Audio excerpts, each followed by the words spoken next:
বাড়ির থেকে রবি, রবির থেকে হাওড়া, আর হাওড়ার থেকে তারাপীঠ। কেমন হয় বলো তো বন্ধুরা? হ্যালো বন্ধুরা, কেমন আছো সবাই? আশা করি অনেক ভালো আছো। গুড মর্নিং জানিয়ে শুরু করলাম আবার আমার নতুন ভিডিও। ভোর 3টের সময় বেরিয়ে পড়লাম তারাপীঠ যাওয়ার জন্য। আমরা 5জন। আমার ঘরে 3জনে রেডি হয়ে বেরিয়ে যাচ্ছে, আর 2জন রাস্তায় অপেক্ষা করছে। লাগেজ গুছানো রেডি হয়ে গেছে, চলো এবার বেরিয়ে পড়া যাক। আর সঙ্গে থাকো আমাদের সাথে, পুরো ভিডিওটা এনজয় করো।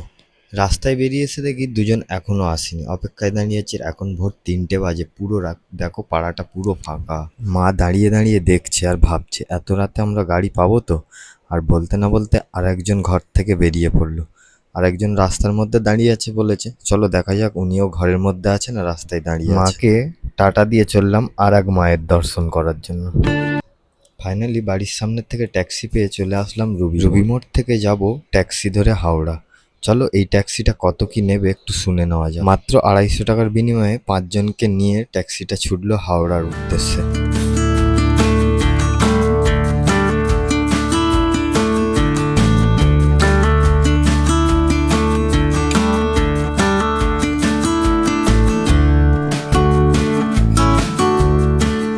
ঘড়ির কাঁটায় এখন 4:45 আর আমরা চলে আসলাম হাওড়া স্টেশন।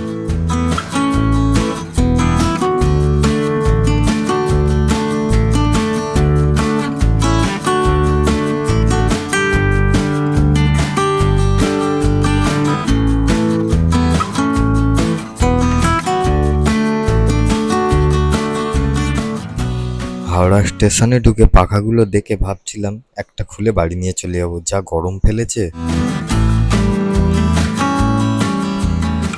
স্টেশনে ঢুকতে না ঢুকতেই চলে এসেছে বন্দে ভারত। হ্যাঁ, আমরা কিন্তু বন্দে ভারতে করে যাচ্ছি না। আমাদের ট্রেন আসার কথা ছিল 6 নম্বর প্ল্যাটফর্ম, না হলে 7 নম্বর। আমাদের ট্রেনের টাইম ছিল সকাল 7:05। বন্দে ভারত দেখে না থাকতে পেরে আমরাও কিছু ছবি তুলে নিলাম।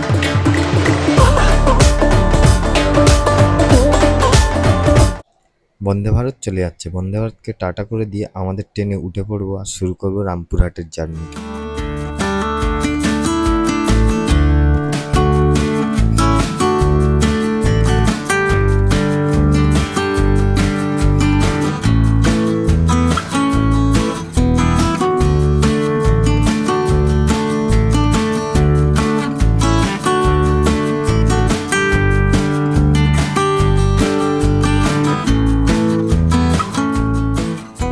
ঘড়িতে টাইম 10:10, 4 ঘন্টা 5 মিনিটের জার্নি করে চলে আসলাম রামপুরহাট।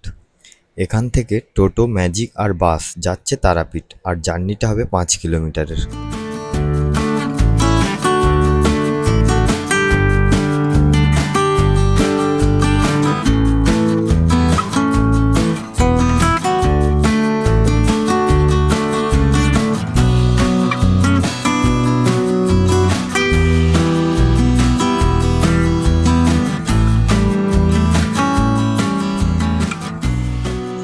স্টেশন থেকে বেরিয়ে ডান দিকে চলে আসলেই পেয়ে যাবে বাস স্ট্যান্ড। এখান থেকেই দেখো এই গাড়িগুলোই ছাড়ছে তারাপীঠের জন্য।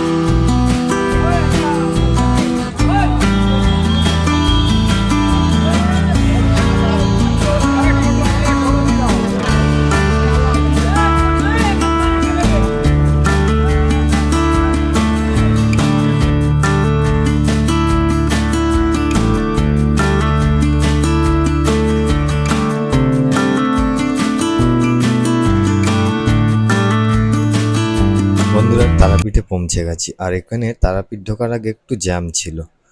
বন্ধুরা ফাইনালি তোমাদের ঘরে চলে এসেছে তারাপীঠ। বাইরেটার দেখালাম না, যা রোডটাই দেখে কিছু কম হয়েছে। এবারে ফ্রেশ হয়ে নেবো, একে একে পরিষ্কার করে চলে যাবো মায়ের কাছে। মাকে তোমাদেরকে দর্শন করাবো, ঠিক আছে? চলো রেডি।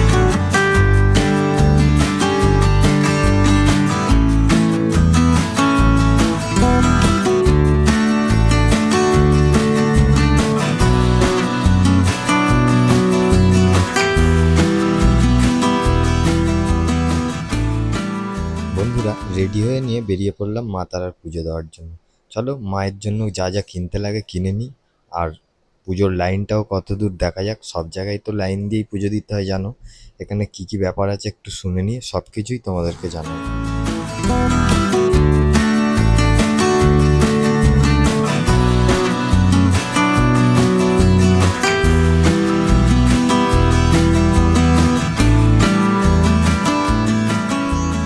মা তারার পুজো দেওয়ার জন্য প্রবেশ করতে হলো 10 পাউটি দুয়ার থেকে।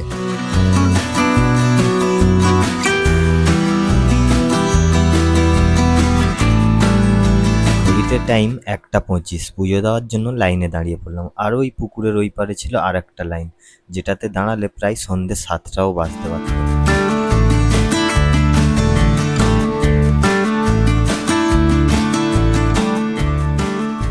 প্রায় 1 ঘন্টা লাইনে দাঁড়ানোর পর মন্দিরের কাছাকাছি চলে এসেছি। এখনো দেখো না অনেক লোকের ভিড়। মন্দিরের ভিতরে অনেক কিছু রুলস আছে, যে রুলসটাকে সবাইকে মানতে হবে। এর কারণে আমি ভিডিও করতে পারলাম না। আর বন্ধুরা, কেমন হয়েছে বাইরের থেকে ভিডিওটা কমেন্ট করে জানিও।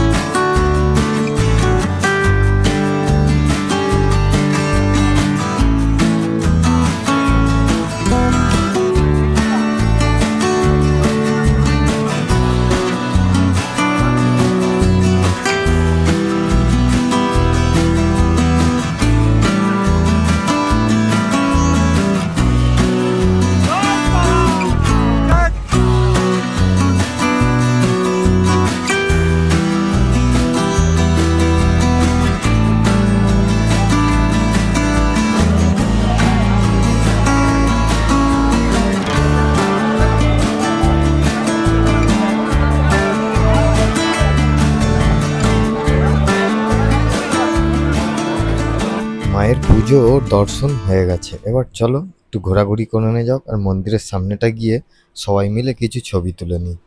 ভিডিওটা কেমন হয়েছে অবশ্যই কমেন্ট করে জানাবে, কারণ কিছু ভুল হয়ে থাকলে তোমাদের কমেন্ট পড়েই শিখতে পারবো। টাটা বন্ধুরা, ভালো থাকবে সবাই, আবার দেখা হবে নেক্সট ভিডিওতে।